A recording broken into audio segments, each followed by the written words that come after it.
அன்பார்ந்த முருகபக்தர்களுக்கு வணக்கம். நான் ஜெயமேஸ்கே கோபி. தைப்பூசம் விரதம். இந்த காணொளி நீங்கள் ஞாயிற்றுக்கிழமை பார்ப்பீங்க. அதுக்கு அடுத்த நாள் திங்கட்கிழமை டிசம்பர் 15 தைப்பூச விரதம். உலகம் ஃபுல்லாக இருக்கிற முருகபக்தர்களில் யாருக்கெல்லாம் அந்த தைப்பூசம் விரதம் இருக்கீங்களோ அவங்க எல்லாருக்குமே மனமார்ந்த வாழ்த்துக்கள். அந்த எண்ணத்தை தூண்டுறதே ஒரு பெரிய அற்புதம், அதிசயம் தான் சொல்லுவேன். ஏன்னா நான் கிட்டத்தட்ட பல 48 நாள் இருந்திருக்கேன்.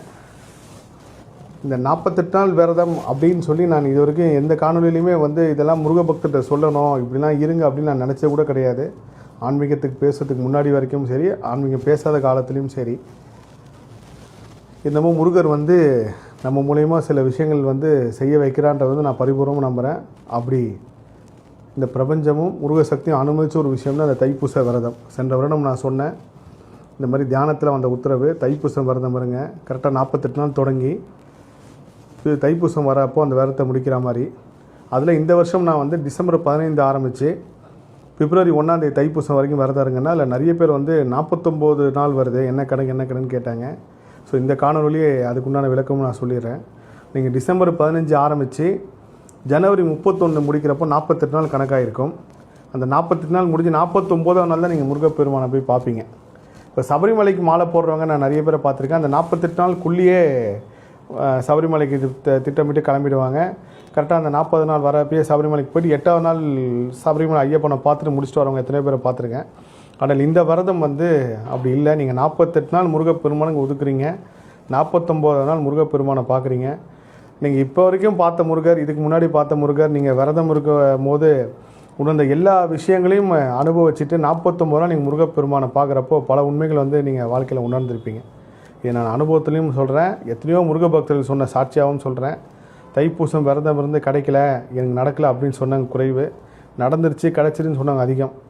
கண்டிப்பாக இந்த இயற்கை எப்பவுமே சமநிலையாக சில விஷயங்கள் செய்யப்படும். எல்லாருக்கும் எல்லா விஷயமும் கொடுத்துடாது. ஆனால் இந்த 48 நாள் விரதம் நீங்கள் முருகப்பெருமானுக்காக உங்கள் வாழ்க்கையில் ஒதுக்கி இருக்கீங்க அப்படின்றப்போ அது ஒரு பெரிய அதிசயத்தை உங்கள் வாழ்க்கையில் நடத்தும். இந்த 48 நாள் விரத காலம் எப்படி இருக்குன்றதை நான் முன்கூட்டியே சொல்லிடுறேன். கண்டிப்பாக இந்த காணொலி எல்லார் கவனத்துக்கும் சேரும்னு நம்புகிறேன்.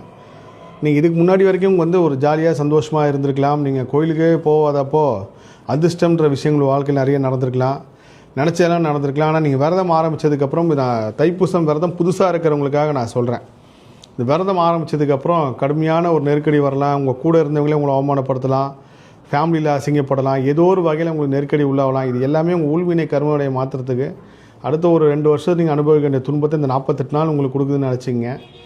எப்போ ஒரு விஷயத்தை நம்ம ரொம்ப நேசிக்கிறோமோ அந்த விஷயத்தை நம்ம தவிர்த்து இருக்கும்போது கண்டிப்பாக அதுக்கு உண்டான கருணையும் அதுக்கு உண்டான இயற்கை கொடுக்குற பரிசு நம்ம அனுப்பி அந்த மாதிரி தான் அசைவம் தவிர்த்து இருங்க. இந்த யாரெல்லாம் இப்போ நானே ஒரு பெரிய அசைவ பிரியர் தான். ஆனால் நான் என்னோடய சுந்தரானந்த சுவாமிகள் சொன்னப்போ நான் நம்பலை இதெல்லாம் ஒரு பெரிய விஷயத்தை ஏற்படுத்துமான்ட்டு. ஆனால் கண்டிப்பாக ஏற்படுச்சு. நான் யாருமே இது வரைக்கும் அசைவம் விடுங்க நான் சொன்னதே கிடையாது.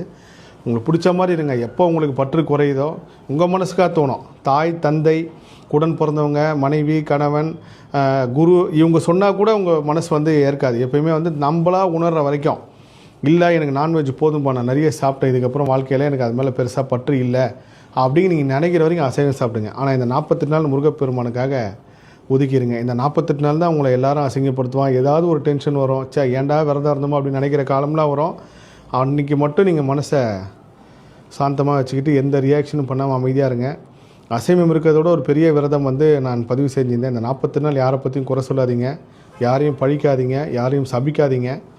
அது ஒரு பெரிய இந்த பிரபஞ்சத்தை நீங்கள் உணர்வீங்க. நான் அடிக்கடிக்கு சொல்லுவேன், பிரபஞ்சத்துடன் பேசுங்கள், பிரபஞ்சம் அவங்க கூட பேசும், இயற்கை உங்களுக்கு நிறைய விஷயத்தை உணர்த்துன்ட்டு. அதை நீங்கள் இந்த 48 நாள் இந்த கடைபிடிக்கிற இந்த கொள்கை மூலயமா அது நடக்கும்.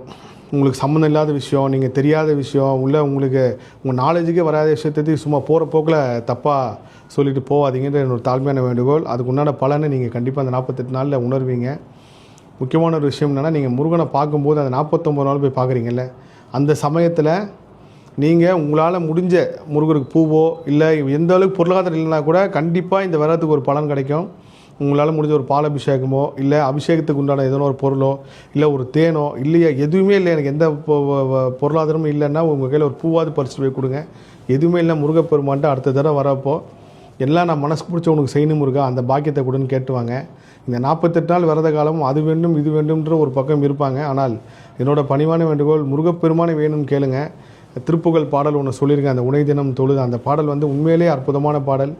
அந்த பாடல் படிங்க, கேளுங்க. இந்த 48 நாள் நீங்கள் கண்டிப்பாக கோயிலுக்கு போய் முருகரை பார்த்தியாகணுன்ற எந்த இதுவும் கிடையாது. முருகர் உங்கள் மனசுக்குள்ளே இருக்கார். ஒரு கட்டத்துக்கு மேலே நீங்கள் கோயிலுக்கு போனாலும் போகலான்னு இறைசக்தி உங்களுக்கு வேலை செய்த உணர ஆரம்பிக்கிறப்போ, நீங்கள் இதுக்கு முன்னாடி கோயிலுக்கு போனதுக்கும் அதுக்கப்புறம் கோயிலுக்கு போகிறதும் வித்தியாசம் உணர்வீங்க.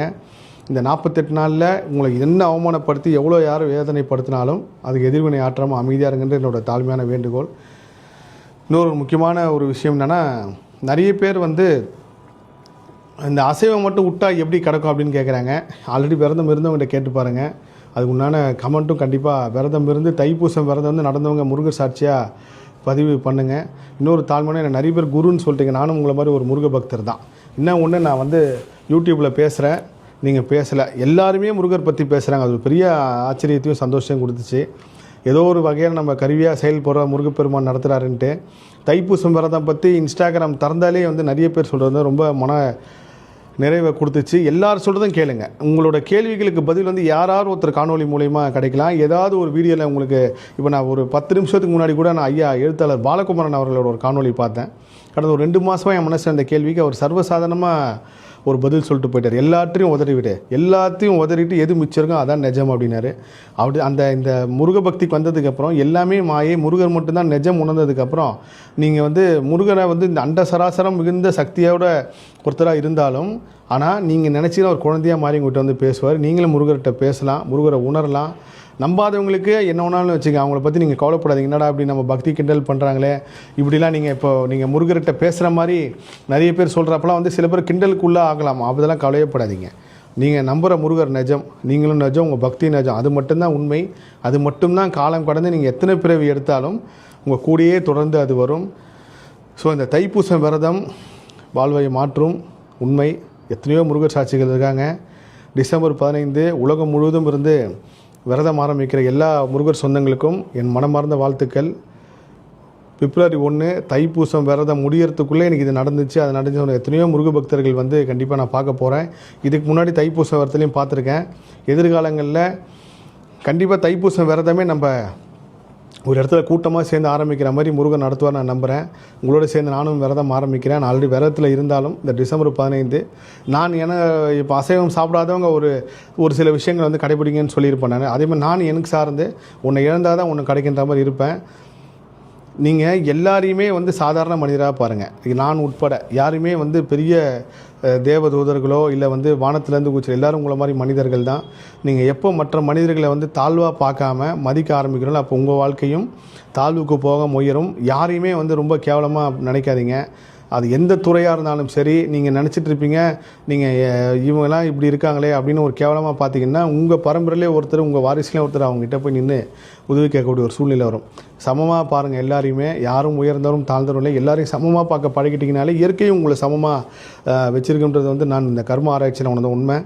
டிசம்பர் 15 விரதம் ஆரம்பிக்கிற எல்லா முருகர் சொந்தங்களுக்கும் என் மனமார்ந்த வாழ்த்துக்கள். எல்லா மாயை முருகர் மட்டும்தான் நிஜம். எல்லா புகழும் முருகனுக்கே. நன்றி.